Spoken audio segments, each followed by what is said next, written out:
A transformação dos cristãos vivos. Quarto, o arrebatamento de todos nos ares a encontrar Cristo nos ares.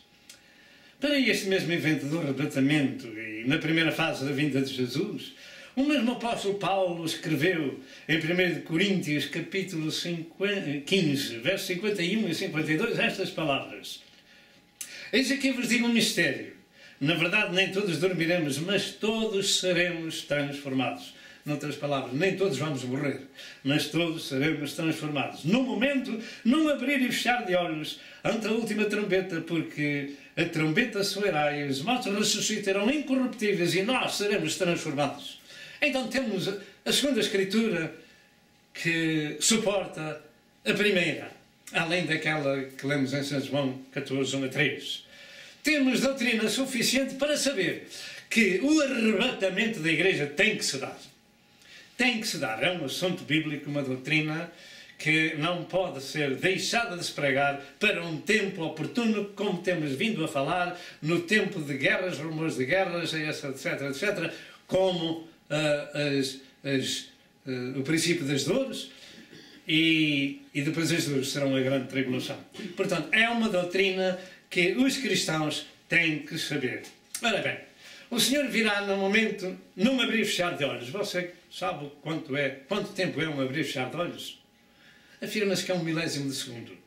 De qualquer forma, não vai dar nem para perceber aqueles que estiverem ao nosso lado, nós, como cristãos, aqueles que estiverem ao nosso lado e que não sejam cristãos, ou no trabalho, ou seja, onde seja, não vai dar nem para perceber que a pessoa desapareceu. Será tão difícil compreender que será tão rápido, que não vai dar para perceber. Não abrir e fechar de olhos, ante a última trombeta, não abrir e fechar de olhos. Será muito rápido esse assunto. Meus amados, como atrás tenho dito, eu creio que a volta de Jesus acontece nestas duas fases distintas. A primeira fase para o arrebatamento da igreja será invisível, porque receberá os cristãos nos ares. Jesus será invisível na terra, porque receberá os cristãos nos ares. E a segunda será visível e para estabelecer o seu reino do milénio na terra.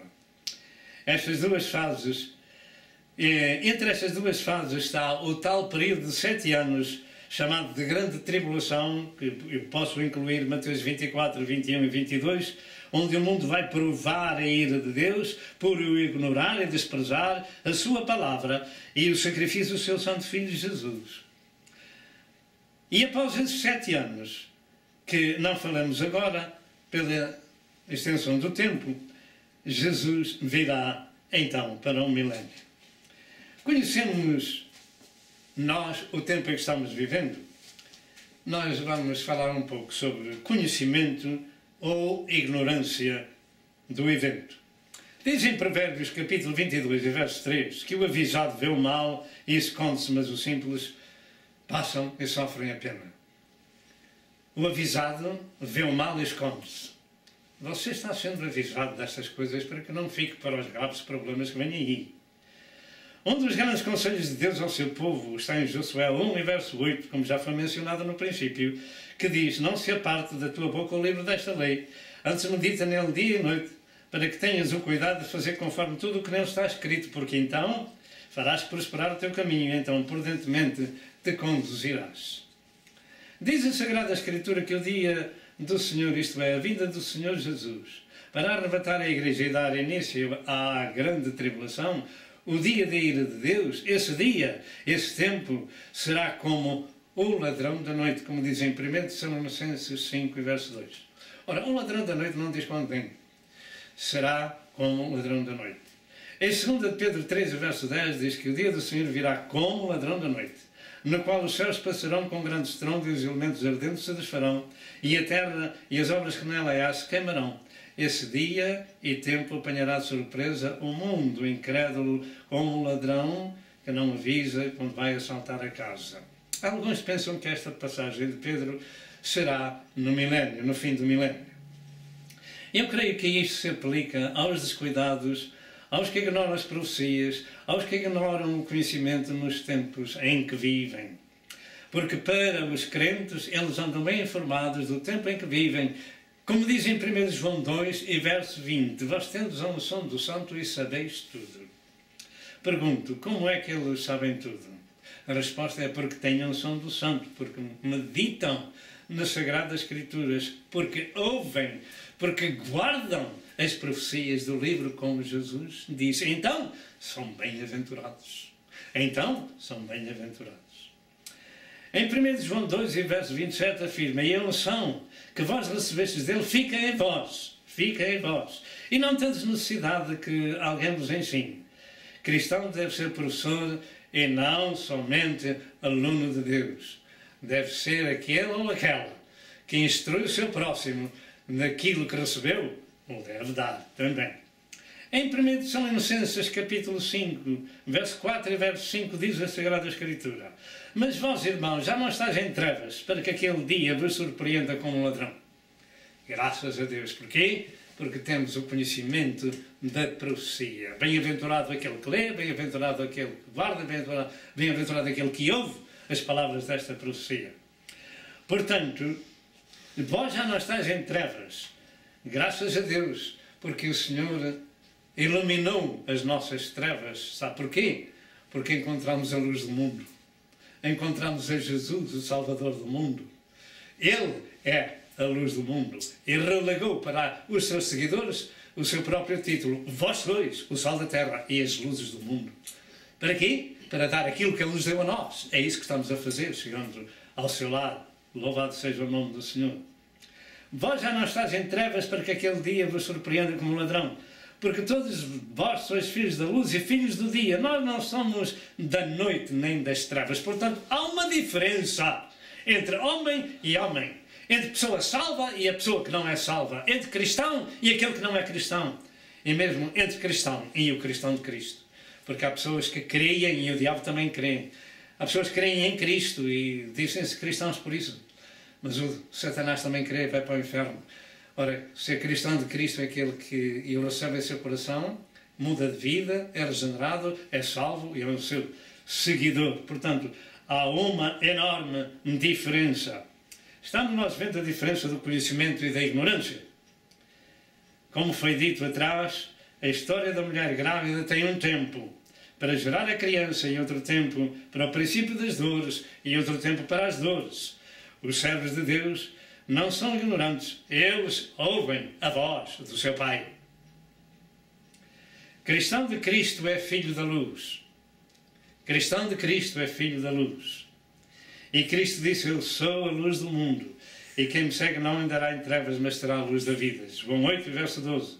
Os cristãos são, como disse, o sal da terra e as luzes do mundo. Mateus 5, verso 13 ao verso 16. Sabe porquê que os cristãos são filhos da luz? Porque têm a Cristo como seu Senhor e como seu Pai. É como aquela lâmpada que está ligada à geradora e dá luz quando a gente acende o interruptor. Foi isso que aconteceu na vida de muitos por este mundo fora, aos milhões, centenas de milhões, bilhões de pessoas que creem em nosso Senhor Jesus Cristo. Agora, a segunda fase da volta de Jesus. Nesta segunda fase da volta de Jesus, Ele virá visível, ou será visível em todo o mundo, e se dará quando o mundo estiver quase no seu colapso total. Jesus voltará pessoalmente e visivelmente para a terra. E aqui desfaz toda a confusão. Na primeira ninguém o verá porque receberá os cristãos nos ares. Mas na segunda ele será visto por todos. E ai daquele que o vir. Vamos meditar em algumas escrituras para esse tempo. Louvado seja o nome do Senhor. Portanto, Jesus voltará pessoalmente e visível para a terra. Também esta segunda fase, ou sobre esta segunda fase, serão dadas apenas algumas escrituras, também pela extensão do assunto. Em Daniel 7, 13 e 14 afirma, eis que vinha sobre as nuvens do céu, como o filho do homem, a que foi dado o domínio e o reino, para que todos os povos e reinos o servissem, e o seu domínio é eterno, e o seu reino é o único que não será destruído. Começa aí, já no Velho Testamento, estas profecias acerca da sua vinda para a terra com o seu reino. Daniel 2, verso 44 diz: mas nos dias destes reis, isto é, na Europa romana restaurada, no Império Romano restaurado, mas nos dias destes, e isto está acontecendo na Europa, mas nos dias destes reis, ou seja, esse Império Romano restaurado, nos dias destes reis, o Deus do céu levantará um reino que não será jamais destruído, e ele não passará a outro povo, mas será estabelecido para sempre. Este é o reino de Cristo quando ele vier em glória e visível, como nos mostra Apocalipse 19, verso 11 ao verso 16, que Jesus volta do céu com uma veste salpicada de sangue, tendo escrito na sua coxa, Rei dos Reis e Senhor dos Senhores, e seguiam-no os exércitos no céu, com cavalos brancos e vestidos de linho puro, etc. e branco.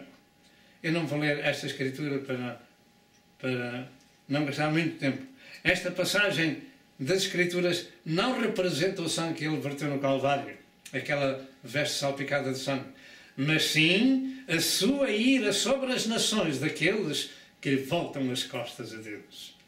Em Zacarias 14, verso 4 ao verso 6, entre outras diz estas palavras: naquele dia estarão os seus pés sobre os montes das oliveiras, e virá o Senhor meu Deus e todos os teus santos contigo, ó Senhor. Apocalipse 1, verso 7 afirma: eis que vem com as nuvens e todo o olho o verá. Mateus 24, 30 afirma: então aparecerá no céu o sinal do Filho do Homem, e todas as tribos da terra se lamentarão, e verão o Filho do Homem. E verão o Filho do Homem. Isto não aconteceu no arrebatamento, quando ele arrebatou ao céu e encontrou os crentes nas nuvens. Isto não aconteceu nessa fase, mas na segunda. Diz a palavra de Deus: e verão o Filho do Homem vindo sobre as nuvens do céu com poder e grande glória. Em Atos 1, verso 11, os anjos disseram: esse Jesus que foi recebido em cima no céu há de vir como para o céu visto e será visível. Como ele foi, ele há de vir, será visível. Estas são algumas das passagens bíblicas do evento da segunda vinda visível de Jesus para estabelecer o seu reino na terra, um reino literal de 1000 anos, como diz Apocalipse 20, verso 1 ao verso 6. Estabelecerá o seu milénio. Ora, quando ele vier, ele vem com a igreja glorificada. Aqueles que 7 anos antes tinham ido para cima para as bodas do Cordeiro, porque a sua esposa estava preparada, com vestidos brancos. Ela foi para as bodas do Cordeiro e voltou. A igreja glorificada, com corpos glorificados, agora na terra, para reinar com Cristo e com Israel durante 1000 anos. Portanto, esses 1000 anos estão descritos no Apocalipse, particularmente no capítulo 20, verso 1 ao verso 6. Agora, vejamos várias profecias que nos ensinam que a igreja não passará pela grande tribulação. E este é um assunto de veras importante, porque existem diversos ensinos que ensinam que a igreja passa ou passará pela metade. A grande tribulação é um período de 7 anos em que se cumprirá o Apocalipse desde o capítulo 6 ao capítulo 18, em Mateus 24, 21 e 22 e naturalmente muitas outras profecias. Nesse tempo a terra ficará reduzida a cerca de 1/4 dos seus habitantes. Eu creio assim, devido àquilo que eu entendo no Apocalipse. E quanto aos judeus, eles temem a tribulação de Jacob, em que possivelmente 2/3 dos judeus irão morrer. Zacarias 13, 8 e 9. Com estas passagens bíblicas compreende-se que a Igreja do Senhor da última geração não enfrentará as hecatombes do Apocalipse e os sofrimentos horríveis que virão ao mundo, porque o tempo da ira de Deus sobre a terra, porque será o tempo da ira de Deus sobre a terra, pois não poderão olhar para Jesus na sua vinda, como dizem em Apocalipse 6, 16 e 17. Apocalipse 6, 16 e 17, diz assim: e diziam aos montes e aos rochedos: caí sobre nós e escondei-nos do rosto daquele que está sentado sobre o trono e da ira do Cordeiro, porque vindo é o grande dia da sua ira, e quem poderá subsistir?